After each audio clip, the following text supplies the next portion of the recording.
ओम शांति। जीवन के अंदर हर इंसान ये चाहता है कि कैसे भी हो मैं अपने मन को एकाग्र कर सकूं। लेकिन अगर वो सरल और सहज विधि हो जो कोई भी कर सकता है तो क्यों नहीं इंसान उसके तरफ आगे बढ़े। राजयोग मेडिटेशन भी कोई कठिन नहीं है। राजयोग एक आध्यात्मिक यात्रा है।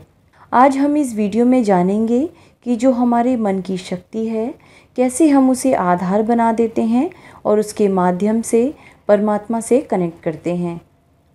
तो मेडिटेशन को अगर हम दूसरे शब्दों में कहें तो यह एक टेलीपैथिक कनेक्शन है। जिस तरह मान लीजिए आप किसी व्यक्ति को याद कर रहे हैं और थोड़ी ही देर में उसका फ़ोन आ जाए तो बहुत आश्चर्य लगता है ना कि अरे अभी मैं आपको ही याद कर रही थी और आपका फ़ोन आ गया। या वो व्यक्ति खुद आ जाता है तो बहुत सरप्राइज़ हो जाते हैं कि अरे अभी आपको ही याद कर रहे थे। वो व्यक्ति भी कहेगा कि बस मुझे भी अचानक आपकी याद आई और बस आपको फ़ोन कर लिया या हम आपसे मिलने चले आए। लेकिन ये हर बार नहीं होता, कभी कभी किसी किसी के साथ ही होता है। किसके साथ होता है? ये उसके साथ होता है जिसके साथ हमारी मेंटल ट्यूनिंग होती है। जहाँ फ्रीक्वेंसी लेवल मैच होता है वहाँ अधिकतर ये देखने को मिलता है। ठीक इसी तरह राजयोग भी ईश्वर के साथ कनेक्शन का एक टेलीपैथिक कनेक्शन है। लेकिन ये कनेक्शन संभव तब है जब हमें भी उसके साथ की फ्रीक्वेंसी पर मैच होना पड़े। जैसे दो व्यक्ति जब एक ही फ्रीक्वेंसी पर होते हैं तब उनकी मेंटल ट्यूनिंग हो जाती है और उस ट्यूनिंग से बहुत समीपता महसूस करते हैं।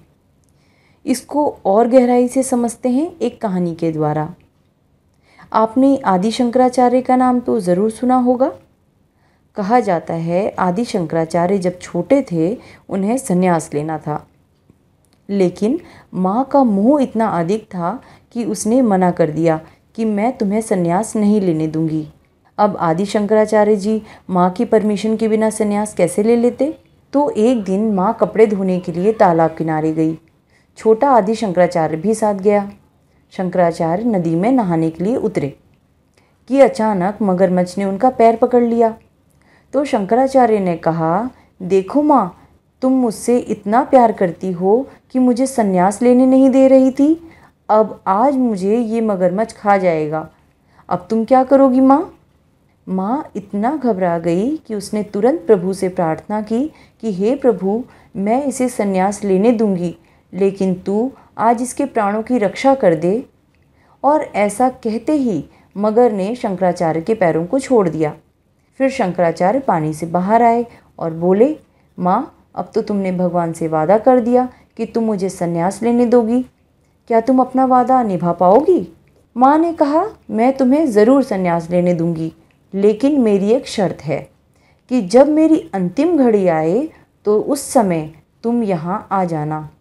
आदि शंकराचार्य ने विदाई लेते समय माँ से यही वादा किया कि जैसे ही आपकी अंतिम घड़ी आए आप सिर्फ मुझे याद करना और मैं जहाँ कहीं भी रहूँगा मैं आ जाऊँगा।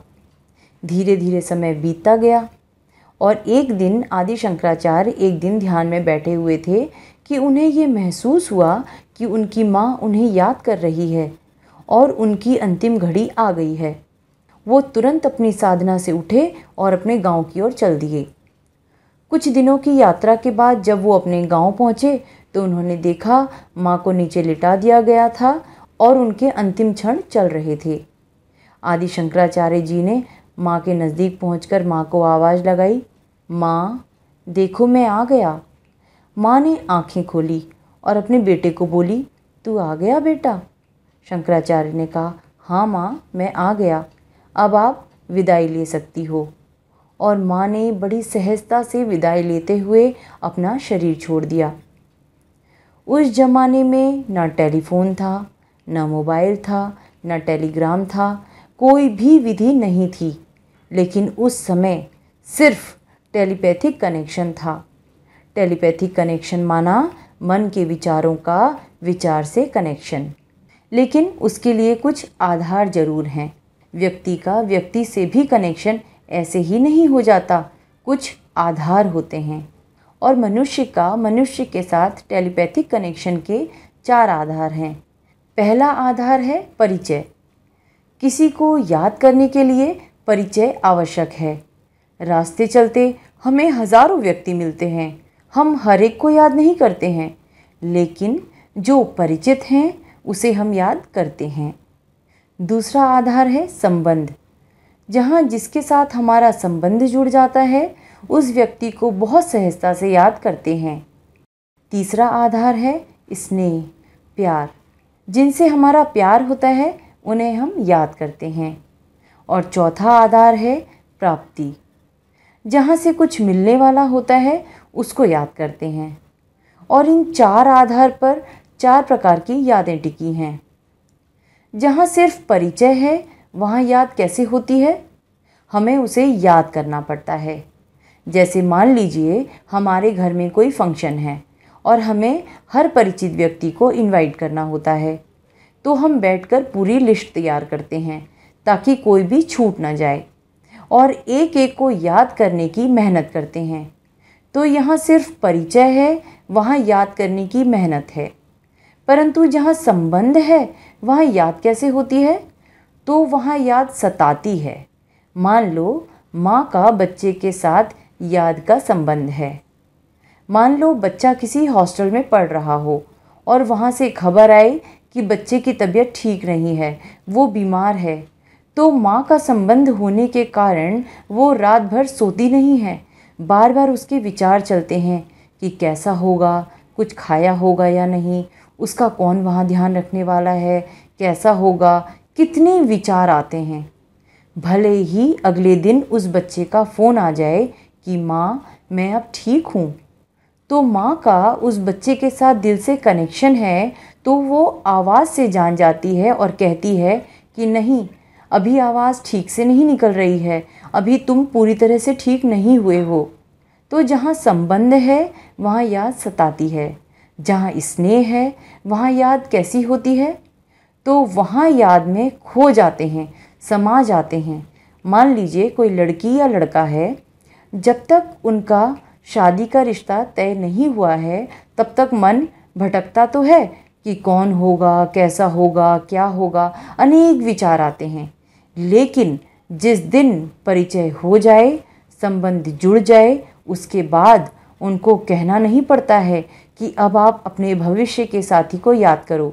जैसे ही एकांत के पल उन्हें मिलते हैं कि वो एक दूसरे की याद में खो जाते हैं। और कभी कभी तो इतना याद में समा जाते हैं कि पास में से कोई गुजर गया और उनको पूछा जाए यहाँ से कोई गया था क्या, तो क्या कहेंगे? पता नहीं। अरे आंखें खुली है, इतना बड़ा व्यक्ति वहाँ से चला गया और पता नहीं चला। तो क्या कहते हैं? मेरा ध्यान नहीं था। ध्यान का मतलब ही है जब हम उस याद में समा जाएं, उस याद में खो जाएं, कहीं भी बैठे हों बस खो जाएं।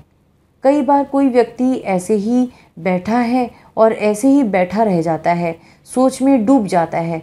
बाद में जब होश में आता है तो उसे पता लगता है कि उसका हाथ सुन्न हो गया या पैर सुन्न हो गया। लेकिन ध्यान में जब बैठा था तब तक ये महसूसता नहीं थी कि हाथ सुन्न हो रहा है या पैर सुन्न हो गया है। इसको कहते हैं ध्यान। और ध्यान के लिए आंखें बंद होना ज़रूरी नहीं होता। जब व्यक्ति अगले व्यक्ति की याद में समा जाता है तो खुली आंखें होती हैं और खुली आंखों से भी वो खो जाता है। उसे आंखें बंद करने की आवश्यकता नहीं होती। उसको कहते हैं ध्यान। ईश्वर के साथ हमारा ऐसा ध्यान क्यों नहीं लगता है? कई लोग कहते हैं मन बड़ा चंचल है, क्या करें, मन लगता ही नहीं है, एकाग्र ही नहीं होता है। मन का प्रॉब्लम नहीं है, प्रॉब्लम है कि ईश्वर के साथ हमें इतना स्नेह नहीं है, इतना प्यार नहीं है, तो ध्यान लगेगा कहाँ से? और चौथा, जहाँ प्राप्ति है वहाँ याद कैसी होती है? स्वार्थ भरी याद या मतलब भरी याद होती है।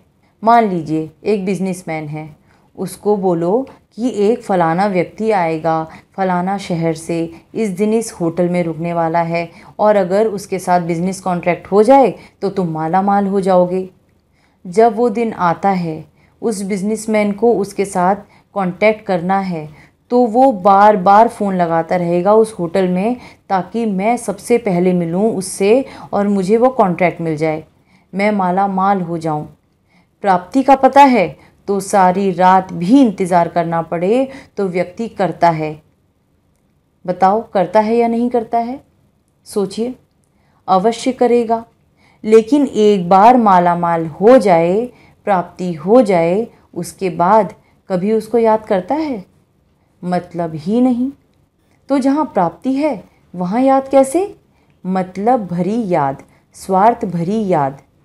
तो जहाँ परिचय है वहाँ याद करना पड़ता है, संबंध है वहाँ याद सताती है, और जहाँ प्राप्ति है वहाँ मतलब भरी याद।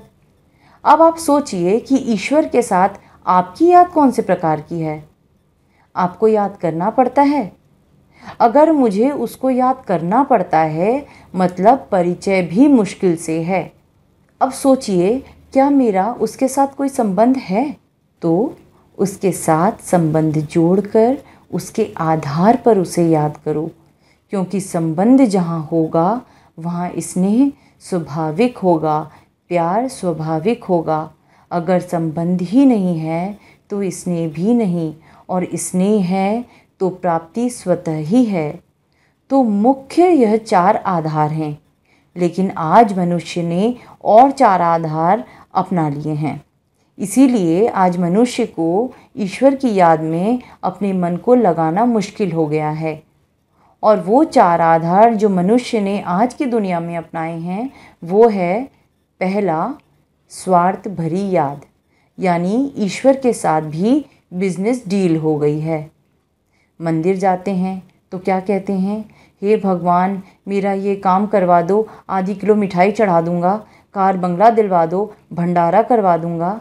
यानी इस काम का भाव या तो आधी किलो मिठाई है या एक भंडारा है। अगर ईश्वर ने कर दिया तो उसको मिठाई या भंडारा मिल जाएगा, और नहीं किया तो कुछ नहीं मिलेगा। तो हमारी याद कैसी हो गई? सोचिए, वो कार्य ईश्वर ही कर सकता है, इसीलिए ईश्वर के साथ मतलब या स्वार्थ का संबंध जोड़ करके उसको याद करने का प्रयत्न किया। और स्वार्थ पूरा हो जाता है तो याद भी समाप्त हो जाती है। तो पहली याद स्वार्थ भरी। दूसरी याद, कई बार मनुष्य भगवान को भय से याद करता है, डर से याद करता है। जैसे मान लो किसी व्यक्ति ने नियम ले लिया कि मुझे रोज़ 4 माला ज़रूर करनी है, इतनी देर तो भगवान के सामने बैठना होगा और भगवान को याद करना है मुझे। अब रोज़ 4 माला फेरता है, ईश्वर को याद करता है, लेकिन मान लो किसी दिन वो बहुत बिजी हो गया, 4 माला फेरने का टाइम नहीं मिला, तो रात को जाग कर भी, दूसरों को डिस्टर्ब करके भी उसको 4 माला पूरी करनी है। अब कोई उसे कहता है कि भाई कल 8 माला कर लेना, तो क्या कहता है? नहीं नहीं, भगवान नाराज़ हो जाएंगे। अरे, भगवान नाराज़ क्यों होंगे? मान लो आपने अपने बच्चे को कोई काम दिया, वो नहीं कर पाया, कहीं और बिज़ी हो गया, तो आप नाराज़ हो जाएंगे, उसको श्राप दे देंगे। और यदि वो जाग करके आपके दिए गए काम को पूरा करने का प्रयत्न करता है तो आप उससे क्या कहते हैं? कोई बात नहीं बेटा, कल कर लेना, रात हो गई है, अब सो जाओ, रेस्ट करो। तो भगवान नाराज़ क्यों होंगे? और ऐसे डर से याद क्यों करते हो? भगवान को याद करो तो प्रेम से करो, डर से नहीं। तो पहली है स्वार्थ भरी, दूसरी है डर के आधार पर याद करना, तीसरी याद है शिकायतों भरी। आजकल ईश्वर से शिकायत है हमें, जैसे अपने पड़ोसियों को देखते हैं और जलते हैं कि उनके पास ये है, मेरे पास क्यों नहीं, उसके पास 4 गाड़ी है, मेरे पास 1 क्यों है। तो हमें जो मिला है उसका एहसान नहीं है, लेकिन जो नहीं मिला है उसकी शिकायत ज़रूर है कि हे भगवान, उसको इतना दे दिया, मुझे क्यों नहीं देते हो? मेरा भाग्य लिखते समय आपने ऐसा क्यों किया? उसे इतना अच्छा भाग क्यों दिया? शिकायत है तो शिकायतों भरी याद, या कहें फरियाद। चौथी है यथार्थ, कोई ना कोई अयथार्थ संबंध जोड़ करके याद करना। कई बार लोग ईश्वर को मालिक कह देते हैं और खुद को दास बना लेते हैं। अब अयथार्थ संबंध जोड़ लिया तो प्राप्ति क्या होगी? जैसे मान लो एक गली में जहाँ कुछ बच्चे खेल रहे हैं और उसी वक्त वहाँ कोई व्यक्ति आता है और पूछता है, भाई ये गाड़ी किसकी है? जिस बच्चे के पिता की गाड़ी होगी वो सामने आकर खड़ा हो जाएगा और कहेगा, हमारी गाड़ी है। क्यों, क्या हुआ? उस बच्चे ने वो गाड़ी खरीदी नहीं, उसे वो गाड़ी चलानी आती नहीं, फिर भी वो समझता है कि जो मेरे पिता का है वो मेरा ही है। लेकिन वहीं अगर एक ड्राइवर खड़ा है, खुद उस कार को चलाता है, फिर भी अपनी नहीं समझ सकता। क्या कहेगा? मेरे मालिक की गाड़ी है। देखिए कितना फ़र्क हो गया। अब इसे एक और तरीके से समझिए। मालिक के सामने अगर कोई नौकर आता है या मैनेजर आता है और उसके सामने आकर कहता है कि सर मुझे 1000 रुपये की आवश्यकता है, तो मालिक यूं ही निकाल कर 1000 रुपये नहीं दे देगा, पहले पूछेगा किस लिए चाहिए। अब वो नौकर कहेगा कि मुझे इस काम के लिए चाहिए, और मालिक को पता है कि इस काम को 500 रुपये में भी किया जा सकता है, तो मालिक क्या कहेगा, वैसे तो ये 500 रुपये का काम है लेकिन मैं कुछ एक्स्ट्रा पैसे दे देता हूँ। लेकिन शायद वो पूरे 1000 रुपये नहीं देगा नौकर को। और वहीं उस मालिक का बच्चा आ जाए और उससे 100 रुपये मांगे और मालिक के पास खुले पैसे नहीं हैं, 500 रुपये का नोट है, तो वो क्या करेगा, अपने बच्चे को 500 रुपये दे देगा कि अपना ही तो बच्चा है, कोई बात नहीं। हाँ, पिता है तो पूछ सकता है कि क्यों चाहिए। ये अंतर है कि बच्चे ने मांगा तो 5 गुना मिल गया और नौकर ने मांगा तो आधे से भी कम मिलता है या आधा ही मिलता है। तो ईश्वर के साथ भी क्या संबंध जोड़ना उत्तम माना जाता है, दास का संबंध या बच्चे का? तो ईश्वर के साथ भी यथार्थ संबंध जोड़ें।